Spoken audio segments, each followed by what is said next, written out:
Welcome to the Calm Analytics channel. This is Boris Tizangausen with you. Today is May 15th. Here are the main news stories at this moment. I'll start with some good, very good news. A prisoner exchange has taken place. Finally, the first stage of the large exchange 1,000 for 1,000 has actually happened. 205 of our heroes are home, most of them defenders of Mariupol who spent more than 4 years in captivity. According to the ghouls in the Kremlin, their only crime was defending their land, their children, their future.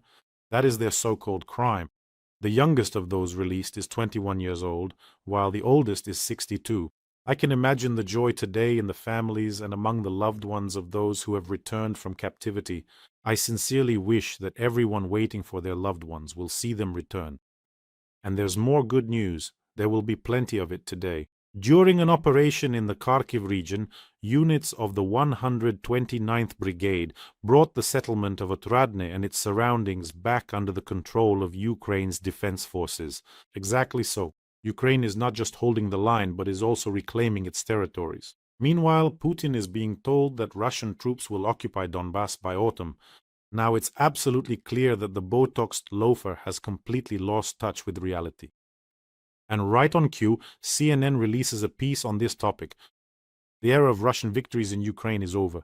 The armed forces of Ukraine are reclaiming more territory than they are losing. According to the Institute for the Study of War, in April, for the first time in a long while, Ukrainian forces liberated more territory than Russia was able to capture.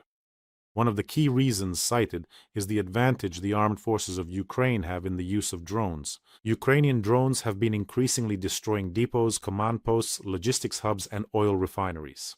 But we'll get to that a bit later.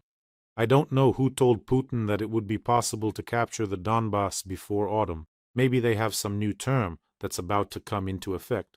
You know, just like they have negative economic growth, maybe they meant something like a negative capture.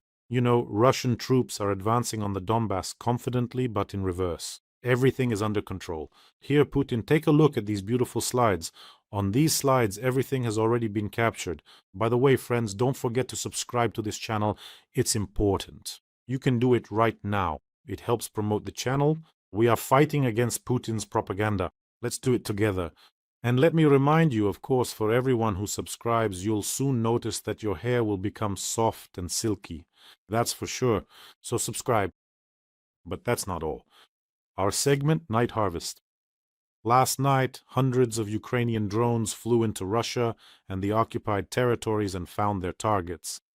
So, the Unmanned Systems Forces last night struck a BE-200 amphibious aircraft, a Ka-27 helicopter, a Tor M2 air defense system, a Pantsir S-1, and also a ship carrying ammunition in Berdyansk. And that's just a partial list of what our drones destroyed overnight. Let's watch a video of how it happened. Повітряна тривога, лети до Таганрога, дістань до Волгограда, Саратов потруси, нехай гримить в Тамбові, Рязані та Ростові, як до Москви дістанешся, то нахуй рознеси. Дехто каже, що це гріх і так не треба, гнів та розпач можуть карму зіпсувать. Бачу сльози, чути стогін аж до неба. За це все капи мають поздихать. Повітряна тривога, лети до Таганрога, влупи як слід Вороніж і Курськом закоси. Є Лабугу поштрикай, Новгород великий, як до Москви дістанешся, то нахуй рознеси. Beautiful. Just the way you like it. But that's not all. A powerful strike hit the oil refinery in Ryazan, one of the largest refineries in Russia. It's in the top 3. There were numerous hits on storage tanks, the primary processing unit, and a fire broke out. I counted at least 5 hits. You might spot even more. I'll show you the video now. Please take a look.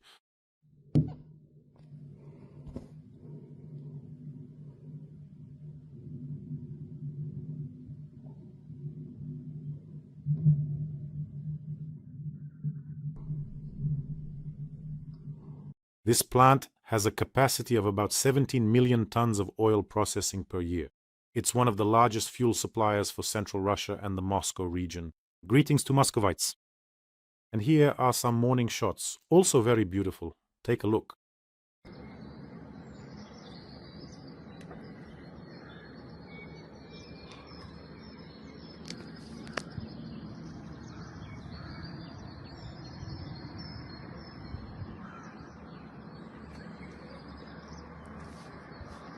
Let me remind you that since the beginning of spring, 7 major oil refineries have already been put out of commission on the territory of the Russian Federation, and this one apparently is the 8th. The distance to it is 500 kilometers from the border with Ukraine.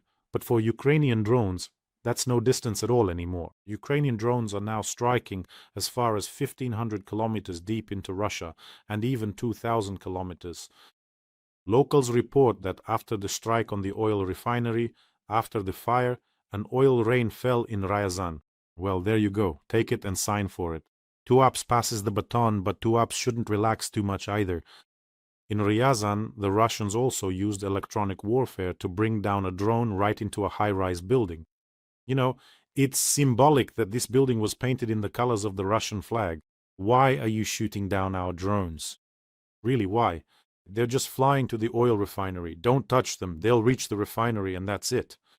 That's supposed to be their final destination. The Ministry of Defense of the Russian Federation reports that 355 Ukrainian drones were intercepted and destroyed last night. Well, as I understand it, they were shooting them down again over oil refineries and over airfields in Yeysk.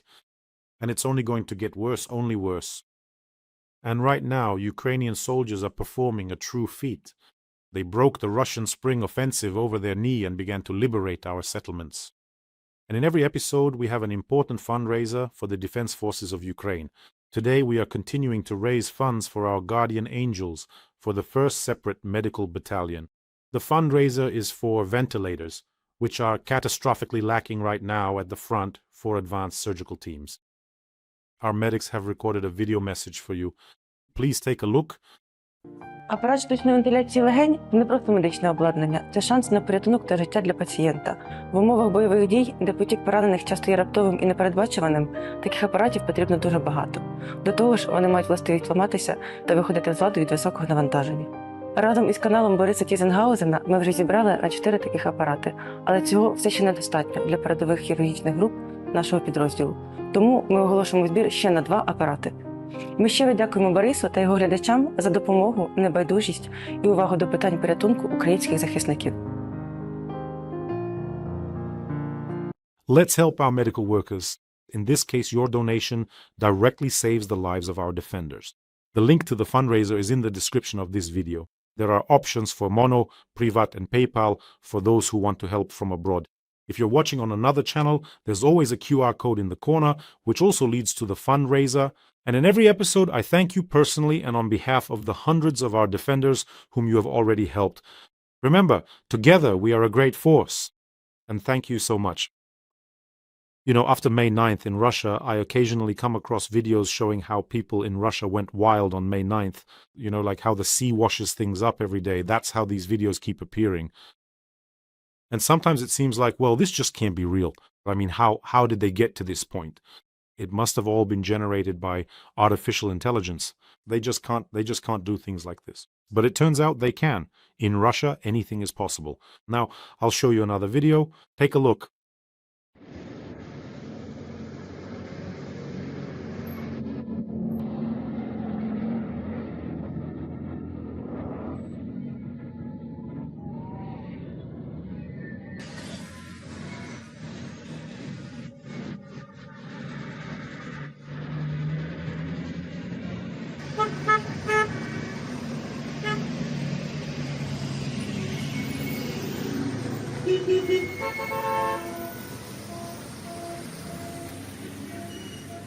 A rusty tub with fake rockets aimed at Washington.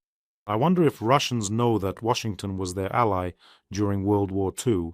I mean, it would have made more sense to write to Berlin, probably, especially since Germany is now Ukraine's key partner in providing aid.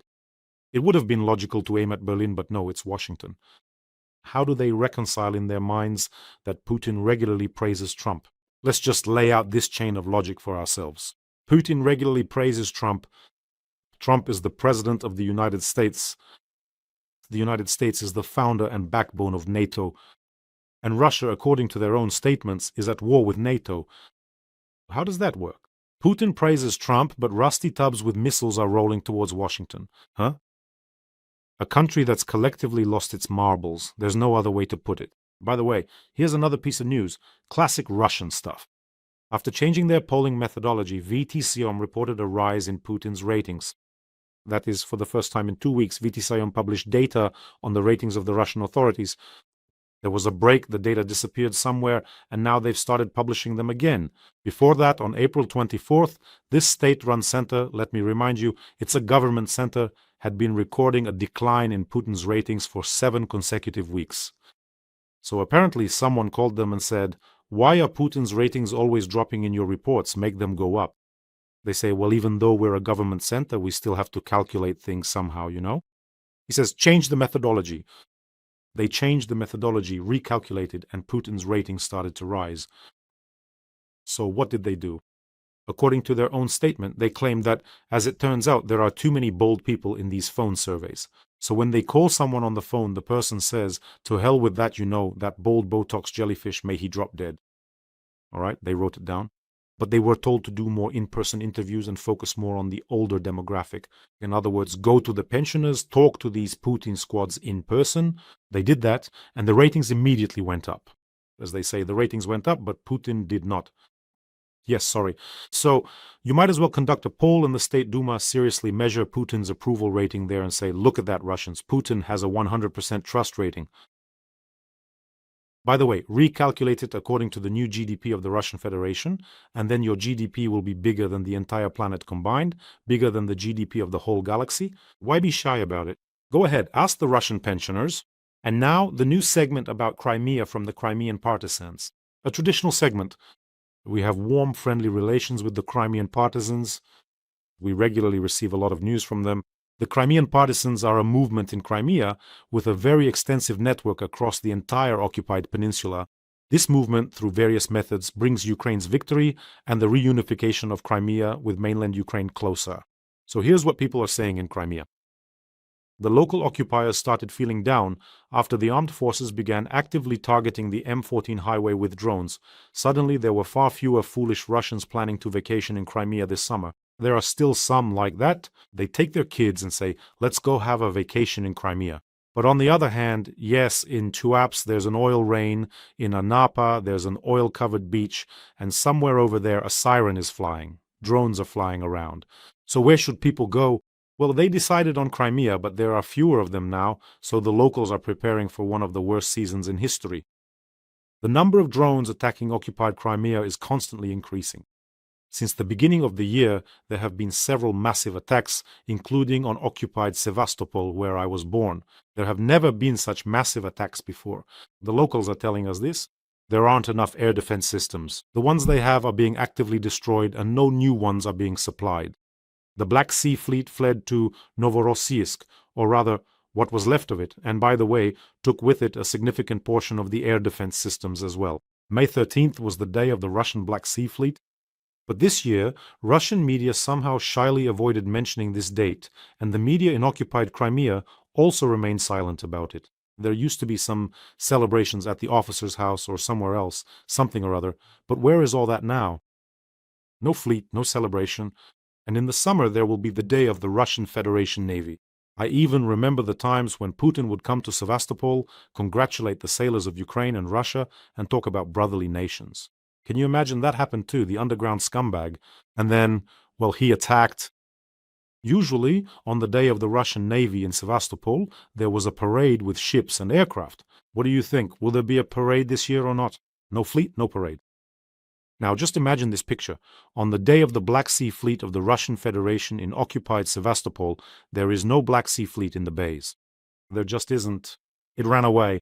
The headquarters of the Black Sea Fleet, the one on the hill above the bay on Voronina Street, is simply destroyed by missiles. I don't know whether they've dismantled those wreckage, the ruins of that headquarters, or not.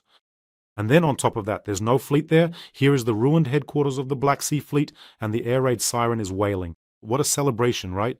And somewhere in the distance, an oil depot is burning in Kazachia Bay. What a celebration, right? Thank you, Putin.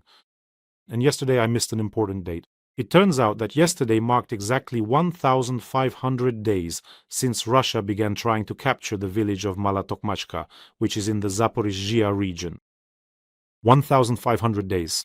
There are only 3 people left living there now.